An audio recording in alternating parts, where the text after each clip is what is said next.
सोलापूरच्या राजकारणात आता एका फोटोची जोरदार चर्चा सुरू झाली आहे. कारण महापालिका निवडणुकीत एकमेकांविरोधात उभे ठाकलेले भाजपचे आमदार देवेंद्र कोठे आणि शिवसेनेचे गटनेते अमोल शिंदे आता एका विवाह सोहळ्यात हातात हात घालून दिसले आहेत.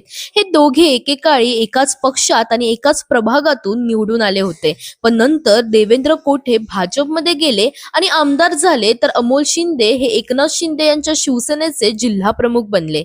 महापालिका निवडणुकीत दोघांमध्ये जोरदार संघर्ष पाहायला मिळाला होता.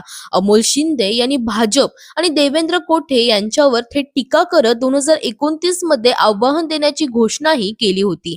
मात्र आता एका लग्न समारंभात दोघे नेते एकत्र दिसल्याने राजकीय चर्चांना उधाण आलं आहे. दोघांचे हातात हात घालून उभे असलेले फोटो सोशल मीडियावर व्हायरल झाले आहेत.